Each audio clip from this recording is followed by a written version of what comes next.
ndakaona kuti mukuru ndiye ane mari. Ndakafila kuti ndakanga ndiri imbwa inodya tsvina yevamwe vanhu.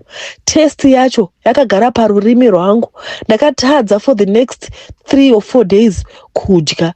Ndaingomwa hangu juice. Chikafu chaicho hapana chaipinda. Kubva ipapo ndakabhuka the next available flight yekudzoka kumba. Just wanted to be back home. Just wanted peace. Moyo wangu wadzimbikana. Ndakakwira flight ndikasvika kuHarare. kuHarare ndakabva ndikaenda kumba kwangu. Ndikasvika ndikasiya mari yose iya. Ndobva ndangoti ndoda kuenda kunoona mai vangu. Just wanted to see my mother. Maybe kuwana reason yekurarama zvakare. Ndakabva ndikakwira bus ndikaenda kuKwekwe. Mari yose iyi handina kumboishandisa anything. Ndandisingazwi ndiite sei nayo. Ndakati ndisvika ndichiburuka kombi yekumaraini kwedu chinoona mai vangu. Ndakangowambundira tikanyarara, misodzi ikayerera. Vakati mwana wangu chii? Ndikabva ndangoti ndiri kurwara mama. Handina kuvaudza kuti chii. Ndiani mubereki anoda kuziva zvinhu zvakadaro? Misodzi yangu yakayerera ndikaramba ndakanyarara. Ndikapinda murumu mangu ndikarara. Mai vangu vaiziva kuti ndofarira mbambaira. Vakandibikira mbambaira, vakauya vakandipa. Asi handina appetite. Ndandisingatogoni kudya. At this point, upenyu hwanga husina meaning. Ndaida kuzviuraya. I felt so much dirty. Ndaishaya kuti why did I do this? Munongoziva vabereki vedu vanonamata. Amai vangu vakauya murumu vakati mwana wangu uchaita right. Chii chiri kunetsa? Ndikavaudza kuti ndichazokudzai kana ndava right. But at this point I just wanted to come home. Vakabva vangoti wanga wane home sickness. Mama kuti funga vasikana kuri sei kubasa. Ndakavatarisa ndikati dei vachiziva kuti kubasa kwacho kwandoshanda kubasa rutsii. Ndakazodzokera kuHarare. Maclients angu akamboda kundifonera. But at this time I was so low. Munoziva kuti unombopinda mugomba reblack rekuti hauna kana simba rekugeza. You lose interest pazvinhu zvese zvaunoda. Unotoshaya kuti chii chaunongoda kungomuka nekuti zuva ribude ungoriona richinonyura worara zvakare. Chero kugeza chaiko ndakanga ndisina interest nako. Ndakapedza gore rose ndichigara hangu kuHarare. Chandakangokwanisa kuita kutora mari iya ndekunotenga mota yangu yandandagara ndichishuvira. I've always wanted to drive this car. Ndopa ndakabva ndangotora mari ndikatenga mota yangu. Ndakagara nguva yakati rebei gore kusvika rapera. Gore rapera mari iyi ndiyo yandandichingoshandisa kubhadhara rent. Mari nayo ndashandisa kutenga mota nekuiclear. Saka ndakanga ndisina mari yakawanda yakanga yasara. Plus gore rose rakapera ndakangogara ndichingobhadhara rent pasina zvimwe zvandanga ndichingofunga. 20 December chichanditumira WhatsApp message akanditi hi friend long time taguma kutaura kare. Uri right here? Ndikabva ndati ndiri right. At this point apa ndandisitorinawo zvangu mari ndachitongoriwo broke. Ndobva atonditi handika kuDubai. Ndikati inini kana kuri kuti kuDubai kumadhoti ina handisi kuenda. Chichakati aiwa this time it's going to be different. Tichanoita zvinhu zviri different. Akazondiudza kuti angapedza gore rose achiita up and down achienda kuDubai nekudzoka. Angasangana mamwe maclient akanga ari different. On this trip kana tikaenda it was going to be a different experience altogether. Akandinyengetedza asi ndakanga ndisingadi. Iniwo ndobva ndamupawo benefit of doubt ndikati hande shamwari yangu. Akandipromisa kuti vanhu vatakanga tasangana navo vaya vanhu vakanga vari wild. Asi apa akanga abata client yake isiri wild zvakanyanya. Saka taizoenda toonoona client iyoyo. Ndakaapply visa yangu ndobva rabuda ndobva ndaflya ndikabva ndaenda kuDubai. Apa plan yandinayo ndeyekuti nditenge mawig nditange business kuZimbabwe. Ndiregedze kuita zvinhu zvechipfambi ndive munhu. Mukati mangu asi makanga muine kamwe kafeeling kekuda mari chaiko handidi kunyeperai. Mari yange yachinja upenyu hwangu. Ndakanga ndichida mari. Ndoda kuudzai zvimwe zvamusingazivi. Kazhinji kacho kana ukabata mari yakawanda unofila kamwe kafeeling kekungofara so. Saka kafeeling handada kakaguma kare. Saka chichipa akati hande ndakabva ndabvuma. Ndapindira muDubai paya tabhuka hotel room yedu takutogara. Chichi ndobva nditi client yake yange yati zvoni kune party. Tanga chizoenda party paweekend. Ndobva ndatobvuma paya. Ndakazobvunza ma-terms and conditions. Ndobva tanzi taifanira kusaina non-disclosure agreement tobva tapiwa deposit. Asi still chichi ndakaramba ndamuudza kuti inini kana kuri kuti pane nyaya yemadhoti ini ndakanga ndisingazozvipindiri. Aiwa ndokubva Friday iya yasvika ndokubva taenda kupati. Pati iyi yaitirwa pane imwe imba. KuDubai kune maisland, man-made island avanovhara ocean aya. Vakagadzira man-made island kuvhara ocean, portion of the ocean nemazijecha nemazimavhu obva vavaka dzimba dzavo by the ocean. Saka ndokwakanga kuine party kuya. Takabva paya ndokubva taenda kupati. Tasvika pati kuya zimba iri ranga riri by the beach. It was a very beautiful house. Vatasvika tapinda mumba muya.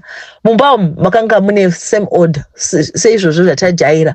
Asi manje this time the difference was pakanga pasiri, makanga musiri muyati. Ini ndinoti kana ndikaona yati iyaya ndinonzwa mwoyo wangu kutya. Hana yangu inohla because it reminds me of my first experience and it's actually a phobia.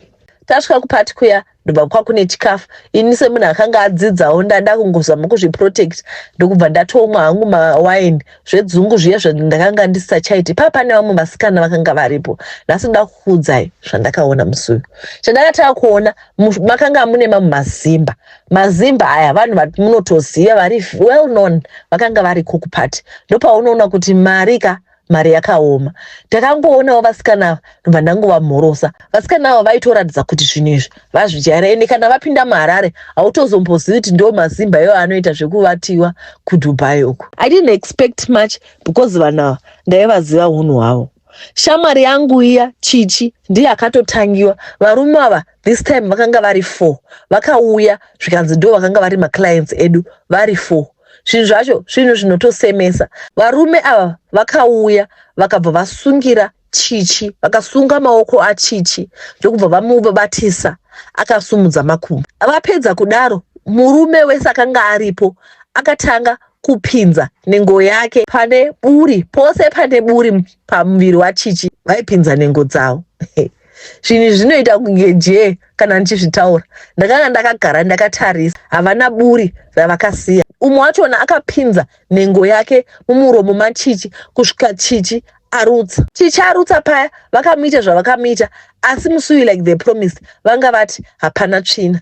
Ini ndakaramba ndakatarisa Chichi vachiita zvese zvavakanga vachiita izvi. Ini ndokubva chijana changu chazosvikawo. Vakashamisika kwazvo nekuona zvakanga zvakaita nhengo yangu nekuti nhengo yangu ndakanga ndakadhonza zviya zvinodhonzewa. Saka zvakavashamisa zvikavafascinata. Vamwe vacho vakada kutanga kutonhanzva vachida kutotanga kutotsenga apa papoint iyoyi kana vachiita zvese zvavanenge vachiita izvi. Iwewe hauna no zvekutaura kwadaita mutsamba yekutanga. Iwewe hauna no, hauna se. Akatanga kunhanzva zvinhu zviya akatanga kuda kuzvitsenga vachiseka vachiita zvese zvavaiita. Chinhu one chavakazongoita ndechekuti umwe wacho akauya akatanga kuita kunge ari kukweshera makumbo ake kumeso kwangu. Zviya zvaunoita uchikwesha padombo ndozvaaita. Tapedza ipapo Chichi handiti anga arutsa. Chichi akanga arutsa vakabva vanditi inini ndidye marutso aChichi. Aiwa handidi kunyeperai musi uyu kawo. Ndakabva ndatonyepedzera kufenda.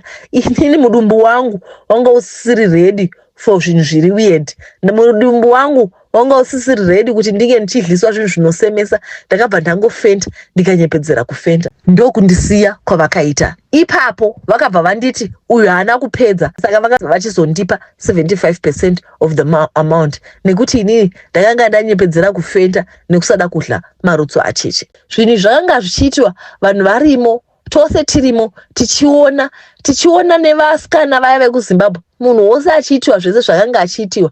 Zvinhu zvinonyadzisa uyezve kumaArab chigei hachigashiriki. Asi still makanga mune vakomana vamwe vaibva kuZimbabwe nevamwe vekuSouth Africa vakanga varimo vachirariwa navo nevarume ava. Zviri so evil nekuti zvinhu zvinenge zvichingoitwa pajekerere munhu wese aripo ende zvinhu zvinonyangadza. Pati yakazopera hayo. Pari zvino inini ndakazowana client yangu 1 asi client iyi manje haiiti zvetsvina asi manje inondiudza kuti nhasi ndoda kuti uite sekamwana kadoko kekuhigh school. Saka ndinoinda ndakapfeka semwana wekuhigh school ndotosunga chiponytail, ndobereka sechel, ndosunga 2 maponytails. Kana ari mabraids ndoita 2 mabraids. Ndobva ndaita kunge mwana wechikoro. Ndakapfeka kauniform. Ndobva ndatanga kuita role play. Ndichita semwana wechikoro. Ndichiimba dziyo dzevana vaduku dziya. Ndizvo zvavanenge vachida. Uyezve zvinhu zvinomunakidza. Kana kuti dzimwe nguva anoti ndipfeke sanesi. Ndobva ndapfeka sanesi. Ndobva ndaita role play. Obva andisunga maukumbo. Ndobva ndaita bonde naye. Kazhinji kacho vanodaita bonde nekumanyuwa. Since madzimai avo neculture yavo isingabvumi kuita zvinhu zviri wild, ndoitiswa zvese zviri wild, sekudya nhengo yake, nekudya pasi petsoka dzake, nekumunanzva masamu, nekuita zvimwe zvose zvamusingambofi makafungira, ndozvandinoita. Obva andipa mari iyi. Saka uyu ndiye wandinongoenda kwaari ka1 pamwedzi every month. Saka ndiko kwakubva mari yangu. Ndaona mibvunzo yenyu yakawanda muma-comments section, uyezve nema-comments amasiya ma-comments ndichange ndichiwaverenga. For now I think ndichakumira panapa. Ndatenda. Ndopaperera nyaya yedu. I was really touched. I was crying when I was reading this part, especially the part where akaenda kuna mai vake and my tears came out. I was like, you know what, as a parent, I'm touched. I'm really touched. Pane zvakawanda zvinoitika kuvana, kwatiri vana, kwendiri mwana, kwatiri vana. Kozoitawo zvinhu zvinoitikawo kuvana vedu. So this world is very unkind. Ngadai Mwari atibatsira, ngatichinamatire vana vedu, tigare tingowashuvirawo zvakanaka, uyezve tisavaisa pressure. Dzimwe nguva unotozoona kuti pressure yatinoipiwa nevabereki inoita kuti tiite zvinhu zviri wild. Uyezve kana tichiona zvinhu vanhu vane zvinhu zvavo, ngatidzidzei kungova content. Pataikura mai vangu vaigara vachiti gutsikana nezvaunazvo, be yourself. Ndaishaya kuti zvinorevei. Iye zvino ndakadzidza to be myself. Being myself is accepting who I am, kutogashira zvandiri nezvandinazvo, nekugutsikana nezvandinazvo. Uyezve ndinoti kwamuri, accept yourself. Be yourselves. Let's work hard so that we can build a life that we want for our children. Tinga Mwari angatikomborera. Ndatenda.